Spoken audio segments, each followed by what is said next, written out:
Hello student, mole concept वाला जो chapter था अपन ने कंप्लीट डिस्कस किया था। अब जो आपके प्रीवियस ईयर में क्वेश्चन आए हुए हैं आरपीएससी में वो अपन यहाँ पे डिस्कस करेंगे। कुछ क्वेश्चन यहाँ पे एटॉमिक स्ट्रक्चर के भी हैं जो मैंने टॉपिक पढ़ाए हैं, ठीक है। तो ये क्वेश्चन आपके प्रीवियस ईयर में आए हुए हैं, तो वन बाय वन अपन इसको सोल्व करते हैं। देखो सबसे पहला जो क्वेश्चन है, एन एल्फा पार्टिकल इज, इसने पूछा है कि एल्फा पार्टिकल क्या होता है। मैंने रिसेंटली आपको एटॉमिक स्ट्रक्चर में रदरफोर्ड का मॉडल बताया था। रदरफोर्ड का जो मॉडल है उसमें मैंने अल्फा पार्टिकल का जिक्र किया था और मैंने बताया कि आरपीएससी में क्वेश्चन पूछा हुआ है, तो यही क्वेश्चन है वो। देखो अल्फा पार्टिकल अपन जनरली किसे बोलते हैं, जो हीलियम का न्यूक्लियस होता है उसको अपन क्या बोलते हैं, अल्फा पार्टिकल।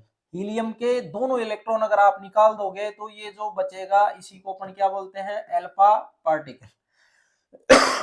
इसमें देखो hydrogen atom devoid of electron नहीं हो सकता, हीलियम आइसोटोप नहीं होगा, डबली आयोनाइज हीलियम एटम बिल्कुल।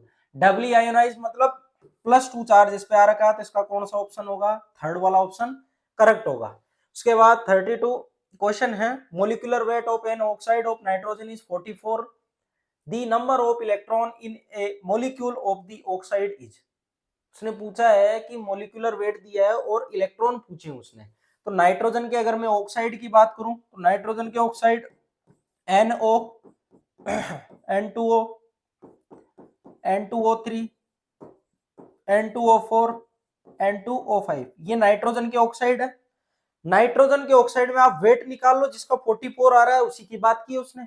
यहाँ पे देखो NO का अगर आप वेट निकालोगे, नाइट्रोजन का कितना होता है 14 ग्राम, ऑक्सीजन का कितना होता है 16, जब आप इन दोनों को जोड़ोगे तो कितना आएगा 30 ग्राम, जबकि इसने कितना दिया है 44। दूसरे का अगर मैं निकालू तो एक नाइट्रोजन का 14 होता है, तो दो का कितना होगा 28, और ऑक्सीजन का इसको जोड़ोगे तो कितना आएगा 44 ग्राम। तो अपना जो यहाँ पे कंपाउंड दिया है उसने ऑक्साइड में कौन सा है N2O, और N2O को क्या बोलते हैं अपन, नाइट्रस ऑक्साइड, या इसको बोलते हैं लोफिंग गैस। N2O को अपन लोफिंग गैस भी बोलते हैं, नाइट्रस ऑक्साइड। अब यहाँ पे अपन को इसमें number of electron find out करने, उसने इलेक्ट्रॉन पूछे हैं। तो N2O में नंबर ऑफ इलेक्ट्रॉन कैसे फाइंड आउट करोगे, न्यूट्रल मॉलिक्यूल है ना, जितना उसका एटॉमिक नंबर होता है उसमें उतने ही क्या होते हैं, इलेक्ट्रॉन होते हैं। तो नाइट्रोजन में 7 इलेक्ट्रॉन होते हैं एक में, तो 2 में कितने होंगे 14, और ऑक्सीजन में कितने होते हैं 16 इलेक्ट्रॉन, सॉरी 8 इलेक्ट्रॉन। तो 8 और 14 को अगर आप जोड़ोगे तो कितना आएगा 22। तो इसका आंसर क्या होगा 22। बिल्कुल सिंपल से क्वेश्चन है, इससे इजी क्वेश्चन नहीं हो सकते। उसके बाद है 33, इसने पूछा the minimum number of unpaid electron are present in elements having atomic number. उसने एटॉमिक नंबर दे रखा है और पूछा है कि minimum number of unpaid electron, तो एटॉमिक नंबर 6, 7, 8 और 9 एटॉमिक नंबर ये दे रखे हैं। और ये मैं अगर एटॉमिक नंबर डिफाइन करूं, कार्बन का ये होगा, नाइट्रोजन का ये होगा, ऑक्सीजन का ये होगा, फ्लोरीन का। कार्बन का अगर आप यहाँ पे इलेक्ट्रॉनिक कॉन्फ़िगरेशन लिखोगे, वैलेंस शेल वाले की बात कर रहा हूं, तो 2s2 2p2, इसका होगा 2s2 2p3, इसका होगा 2s2 2p4, इसका होगा 2s2 2p5। अब आपको p वाले में चेक करना, क्योंकि s तो पूरा का पूरा भरा हुआ है, उसमें अनपेड इलेक्ट्रॉन हो ही नहीं सकता। तो कार्बन में अगर आप देखोगे तो कार्बन में 2 इलेक्ट्रॉन क्या है अनपेड है। और अगर मैं बात करूं किसकी, नाइट्रोजन की, तो नाइट्रोजन में कितने हैं 3 अनपेड इलेक्ट्रॉन है। अगर मैं बात करूं इसकी तो इसमें कितने होंगे 2 अनपेड इलेक्ट्रॉन। अगर मैं बात करूं किसकी, फ्लोरीन की, तो फ्लोरीन में 5 इलेक्ट्रॉन बढ़ने, तो 5 भर दो, कितने बचे 1 अनपेड इलेक्ट्रॉन। तो फ्लोरीन में 1 अनपेड इलेक्ट्रॉन है मात्र, बाकी सब में आप देखोगे तो एक में 3 है और 2 में 2 है। तो minimum number of unpaid electron पूछे हैं तो फ्लोरीन होगा, फ्लोरीन कितने पे आता है 9 पे, तो कौन सा ऑप्शन करेक्ट होगा 9 वाला। उसके बाद इसने क्वेश्चन पूछा है नेक्स्ट, आइसोटोप आइसोबार, जो मैंने आपको डेफिनेशन पढ़ाई है उससे रिलेटेड है। देखो isotone A B C have mass number 30, 31, 32 respectively, atomic number of B is 15, number of proton in A and C. ये बहुत थोड़ा बढ़िया क्वेश्चन है, अगर किसी को आइसोटोन का पता नहीं हो तो वो इसको सोल्व आउट नहीं कर सकता। आइसोटोन मैंने अभी रिसेंट एटॉमिक स्ट्रक्चर में बताई है कुछ definition, isobar, isoelectronic, isostere, isodiaphers, isotones या आइसोटोप। ये किसे बोलते हैं अपन, ये सारी डेफिनेशन बता रखी है। अगर मैं बात करूं आइसोटोन की, तो आइसोटोन का मतलब होता है नंबर ऑफ न्यूट्रॉन क्या होने चाहिए, सेम होने चाहिए। नंबर ऑफ न्यूट्रॉन क्या होने चाहिए, सेम होने चाहिए। अगर नंबर ऑफ न्यूट्रॉन सेम है तो वो आइसोटोन की कैटेगरी में आएगा। अब उसने एक का क्या दे दिया है, एटॉमिक नंबर दे दिया, वो कितना 15। यहाँ पे देखो ए बी और सी। अगर मैं बात करूं इसमें, इसका 30 दे रखा है, इसका 31, इसका 32, और इसका इसने क्या दे दिया है, एटॉमिक नंबर दे दिया है।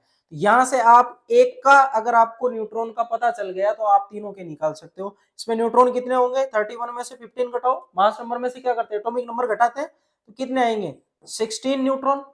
कितने आएंगे इसमें 16 न्यूट्रॉन। अब 16 न्यूट्रॉन अपन को पता चल गया तो इसमें भी 16 ही होंगे, इसमें भी 16 होंगे भाई। एक में पता चल गया तो दोनों में भी वही होंगे। अब आप यहाँ पे 16 अगर आपको न्यूट्रॉन का पता चल गया तो आप इसका प्रोटॉन आराम से निकाल सकते हो। वो कैसे निकालोगे, मैंने बताया था A इक्वल टू होता है Z प्लस न्यूट्रॉन। तो आपको Z चाहिए तो Z क्या हो जाएगा, A माइनस न्यूट्रॉन। तो A कितना है 30 और ये कितना है 16, तो कितना जाएगा 14। तो A के लिए कितना आया 14 और इसके लिए निकालोगे आप तो कितना आएगा 16। तो 14 टू रेशियो 14 और 16 कितना आ रहा है 14 और 16। ऐसा ऑप्शन में दे रखा है, बिल्कुल दे रखा है। सेकंड वाला ऑप्शन इसका क्या होगा, करेक्ट होगा। उसके बाद चलते हैं अपन नेक्स्ट क्वेश्चन की तरफ।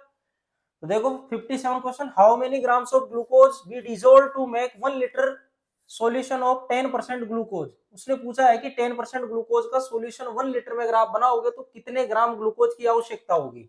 ये क्वेश्चन आप सोल्व करो, इसमें आंसर 100 ग्राम आएगा।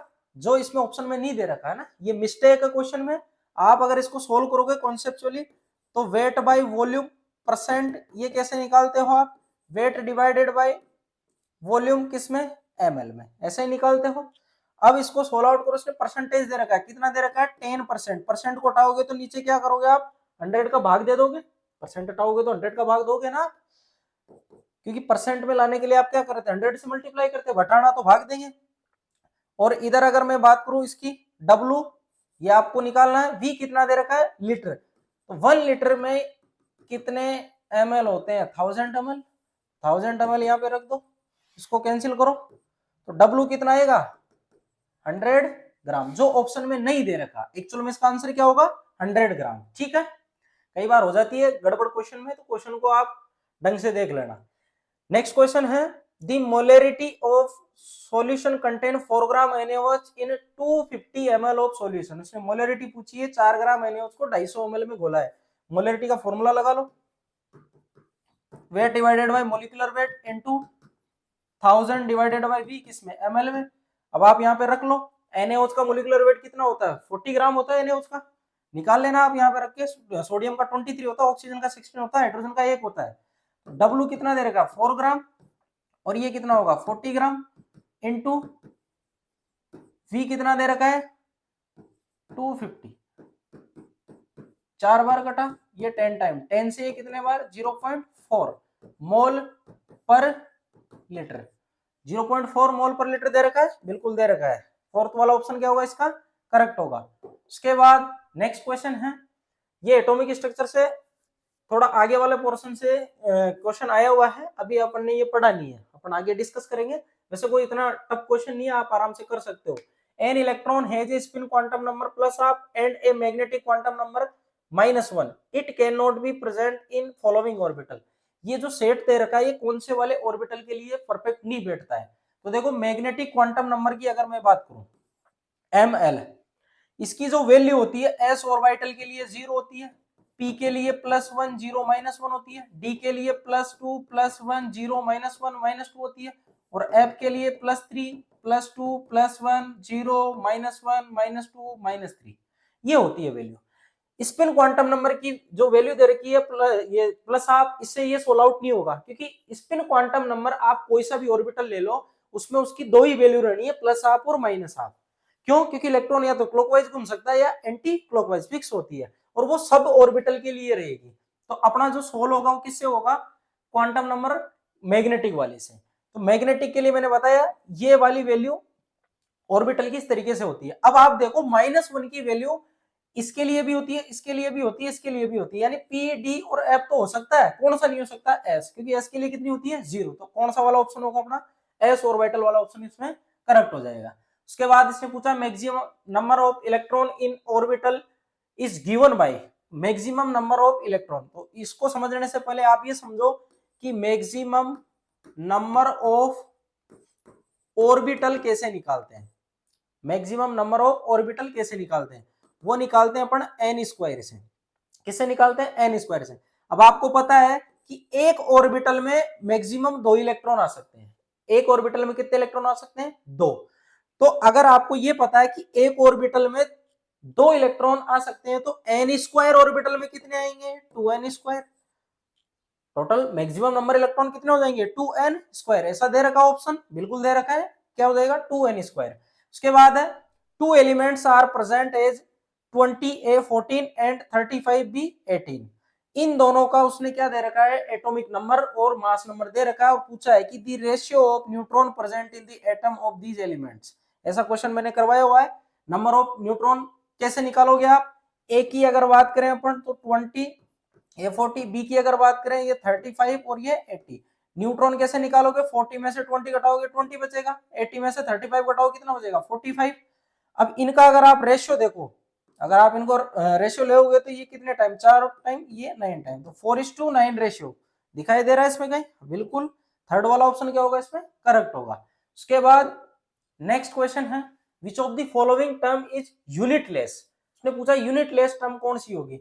मोल फ्रैक्शन की अगर अपन बात करें तो मोल फ्रैक्शन कैसे निकालते हैं, खुद के मोल डिवाइडेड बाय टोटल मोल, जैसे ए कंपोनेंट लिया तो खुद के मोल डिवाइडेड बाय टोटल कंपोनेंट, तो ऊपर भी मोल नीचे भी मोल, तो मोल से मोल कैंसिल आउट हो जाएगा, तो मोल फ्रैक्शन की कोई यूनिट नहीं होती है। मोलेलिटी की अगर बात करें तो क्या होगी, मोल पर केजी, डेंसिटी की अगर बात करें तो ग्राम पर ml होती है, या ग्राम पर सेंटीमीटर क्यूब होती है, या आप बोल सकते हो केजी पर लीटर भी हो सकती है, ये सारी इसकी होगी। मोलरिटी की क्या होगी, मोल पर लीटर, तो इन सब की तो यूनिट होती है, मोल फ्रैक्शन की कोई यूनिट नहीं होती है। उसके बाद नेक्स्ट क्वेश्चन है when 6 gram of ethanoic acid is dissolved in 20 gram of benzene then what is the molality of solution, उसने बोला है कि 6 ग्राम इथेनोइक एसिड को आप 20 ग्राम बेंजीन के अंदर डिसोल्व करोगे तो उसकी मोलेलिटी क्या होगी, तो मोलेलिटी का फॉर्मूला सिंपल सा है, wait divided bye molecular weight into 1000 divided bye क्या होगा, W किसका, सॉल्वेंट का, और काय में होना चाहिए, ग्राम में, सॉल्वेंट का वेट किसमें, ग्राम में, रख दो आप। इथेनोइक एसिड लिया है इसने 6 ग्राम, अगर इसका आप वेट निकालोगे इथेनोइक एसिड का तो वो आता है 60 ग्राम, इसको एसिटिक एसिड भी बोलते हैं, आप निकाल लेना CH3COOH, कार्बन इसमें कितने हैं, 2, एक कार्बन का 12 होता है, 2 का कितना होगा 24, ऑक्सीजन का कितना होता है का 16, 2 का कितना होगा 32, और यहाँ पे हाइड्रोजन कितने, 3 और 1 4, तो 4 और 4 8 और 2 10, और ये 60, तो 60 ग्राम होगा, यहाँ पे 60 ग्राम इनटू वेट कितना, सॉरी इसका सॉल्वेंट का वेट कितना दे रखा है, इसको कैंसिल आउट करो कितना होगा 60 डिवाइडेड बाय 60 इंटू 2, ये कट गया 1/2 यानी 0.5 मोल, तो कितना आएगा 0.5 इसका आंसर होगा। उसके बाद नेक्स्ट क्वेश्चन है एक विलियन में 3 घटक ए बी सी और उसके प्रत्येक के मोल दे रखे, उसने पूछा मोल अंश का योग कितना होगा, इसको आप आंख मीच के भी कर सकते हो, मैंने आपको मोल फ्रैक्शन बताया था, मैंने बोला था मोल फ्रैक्शन एक में से निकलता है, तो टोटल जितने भी कंपोनेंट होंगे चाहे 1000 हो, चाहे 100 हो, चाहे 2 हो, चाहे 5 हो, सबका जो योग आएगा वो 1 के बराबर आएगा, किसके बराबर आएगा 1 के बराबर, इसका क्या होगा ऑप्शन, थर्ड वाला ऑप्शन करेक्ट होगा, आप निकाल के भी देख लेना, 3 दे रखे इसमें कंपोनेंट तो फर्स्ट वाले का निकालो आप मोल फ्रैक्शन 0.2, टोटल अगर तीनों को जोड़ोगे तो 0.6 हो जाएगा, पॉइंट से पॉइंट गए, ये कितना हुआ 2/6 यानी 1/3, यानी सबके 1/3 आएंगे, तीनों के मोल बराबर दे रखे तो 1/3 तो तीनों को आप जोड़ लो 1/3 कितना आएगा 1 आएगा, तो इसका क्या हो जाएगा 1 वाला ऑप्शन इसका करेक्ट हो जाएगा। तो ये कुछ प्रॉब्लम्स थी जो आपके प्रीवियस ईयर में आई हुई है, मोल कॉन्सेप्ट और कुछ मैंने एटॉमिक स्ट्रक्चर के टॉपिक पढ़ाए हैं उससे रिलेटेड। जैसे जैसे अपने टॉपिक होते जाएंगे वैसे वैसे अपन ऐसी प्रॉब्लम्स को सारी को सोल्व आउट करते जाएंगे। बिल्कुल इजी सा पैटर्न है, कोई इतना ज्यादा टफ वाला नहीं है। अगर आप बिल्कुल कॉन्सेप्चुअल अच्छे तरीके से पढ़ते हो तो इनको सोल्व करना बिल्कुल आसान है। ठीक है, बाकी अपन नेक्स्ट क्लास में डिस्कस करेंगे। ठीक है।